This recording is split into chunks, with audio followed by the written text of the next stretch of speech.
If the eyes are the windows to the soul, then mirror work is the key to reprogramming your subconscious, cutting through fear and anxiety, and tapping directly into your intuition. Hi, I'm Eleanor, and on this week's edition of the Intuition Lab podcast, I'm going to talk about mirror work, why you should use it, present a few exercises to help you tap into your intuition more readily, and a few caveats about how it should be used. So let's jump into it. The mirror work I'm going to be talking about today is largely based on Louise Hay's philosophy. If you are familiar with You Can Heal Your Life and other teachings, she was also the founder of Hay House Publishing.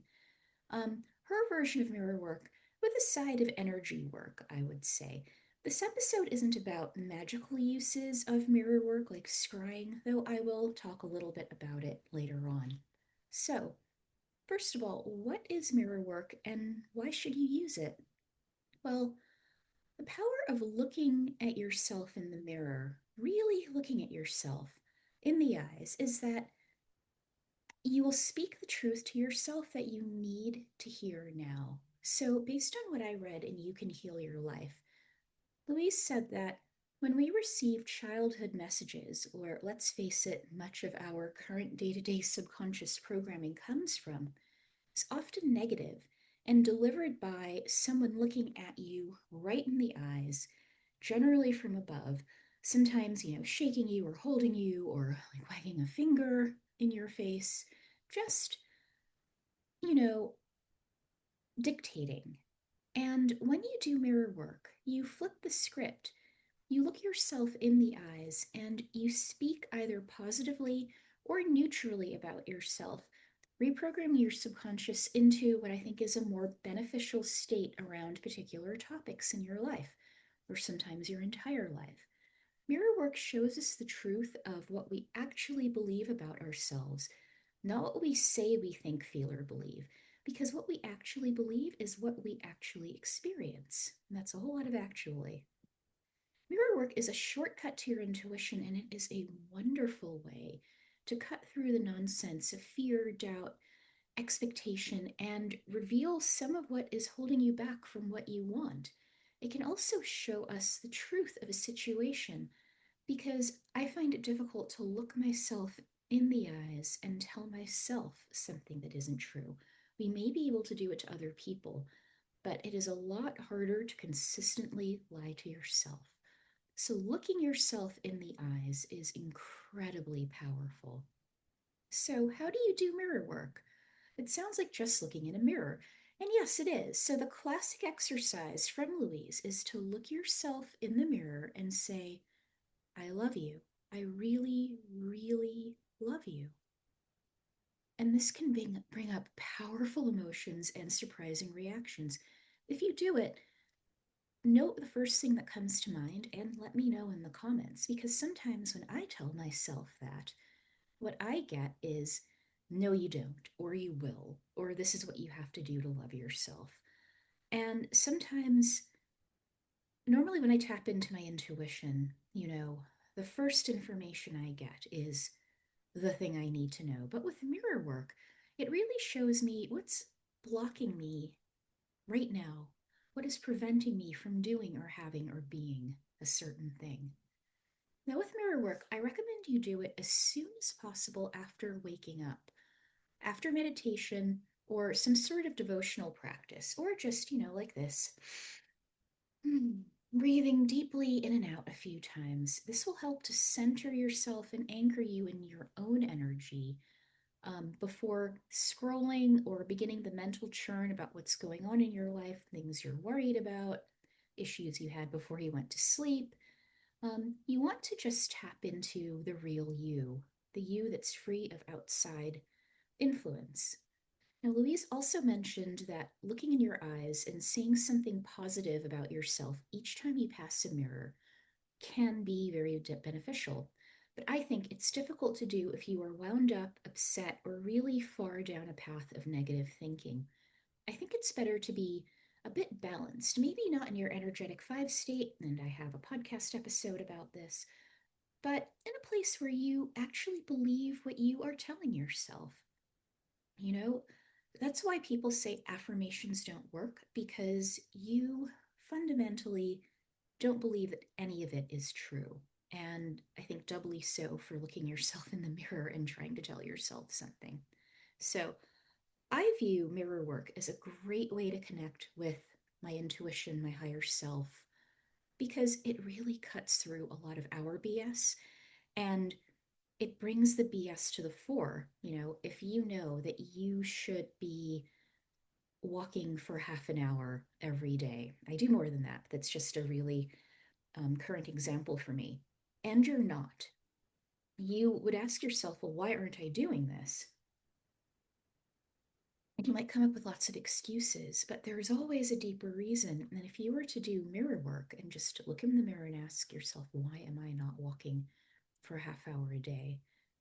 I think you will get a lot of the feelings around why you're not doing it and the actual answer. So, getting back to this, the best way to do it, the way I do it doesn't have to be the best way for you, but I think it's the best way for me, is to sit calmly before the mirror, grounding and shielding myself, maybe even doing a bit of shedding if necessary, if I really feel like I have other people's stuff stuck to me, is to just look myself in the eyes and ask, what do I need to know now, right now? What do I need to do now? Or even, what am I missing? Because sometimes in life, you know that there's something out there you're just not getting, and you don't know what it is. Then listen to the answers. And the first you receive, like I said, might reflect your fears and anxieties, and it will feel different to you. It will feel unpleasant. But pay special attention to what comes after that without interjecting any shoulds or what you should have done into the conversation with yourself. Like, darn, I should have done that earlier. Though sometimes when I do that, what I get back from my intuition, my higher self, is, yeah, you're right, you should have done it, but you didn't. And now here's what you have to do. So that's, it can be pretty heavy when you face the ways that you have failed yourself, when you face the ways that you have let yourself down. And it's not an invitation to beat up on yourself, but it is a beautiful opportunity to practice radical truth with yourself, because I've heard this a lot online lately. If nothing changes, nothing changes. You have to be willing and ready to change. So, when would you do mirror work? When would you apply it? And also talk about a few cautions in doing mirror work. So, mirror work can help when you are having trouble discerning if something is your intuition or if it's something else like anxiety, fear, other people's voices, other people's energy, even if the other people don't know what they're experiencing, just what is the energy that they're feeling. Because you are looking into yourself, into your truth, and you're not focusing on anything else. Um, this is sort of an accidental way I got into it.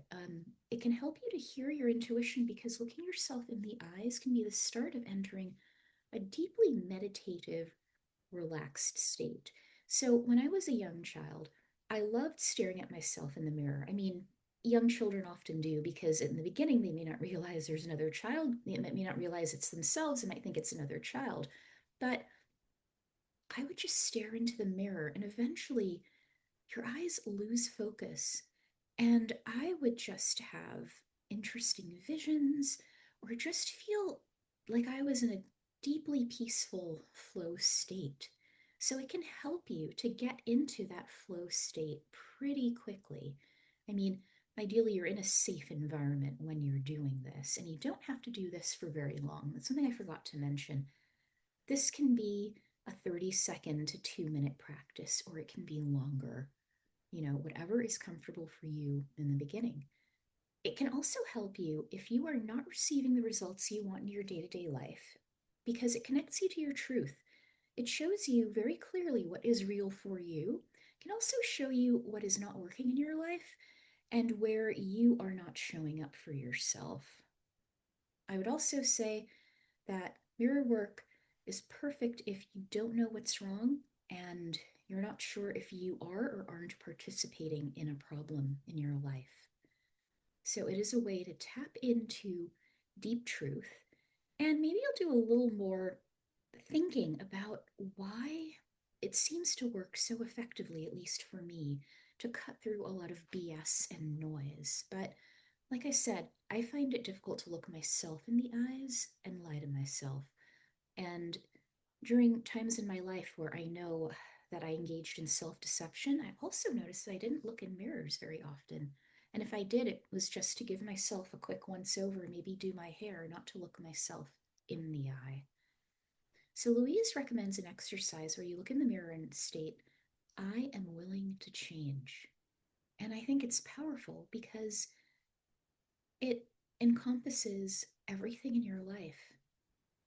And when you look in the mirror in your eyes and tell yourself that you're willing to change, then you start to get information from your intuition about what you need to change in your life, how you need to be different, how situations need to be different. So if you try it, let me know what comes up for you.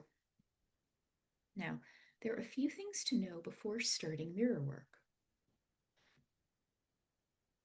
You might think, oh, it's just looking in the mirror, but looking yourself in the eye for any amount of time, I would say longer than 10 or 15 seconds, can bring up very strong feelings, especially if you couple it with something like, I love you, I really, really love you.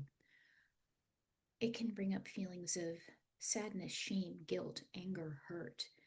You might feel sometimes I just hear, oh, that's bullshit. You don't love yourself, right? It can be difficult to look yourself in the mirror in the eyes. Like, I can't speak to being every type of neurotypical. I have dealt with depression for much of my life, but there are many other forms of being neuroatypical out there. So I can't speak to whether or not this would work for you, but I find that when I find it difficult to look myself in the mirror in the eyes, it speaks to issues around self love and self acceptance. And believe me, self acceptance does not mean that you are happy with everything in your life. Self acceptance means it is what it is. I can fantasize about wanting to be something. I can fantasize about wanting to be a particular size again. And that's helpful to visualize, but um, if I'm not doing what I need to do to achieve that change, then I'm just lying to myself.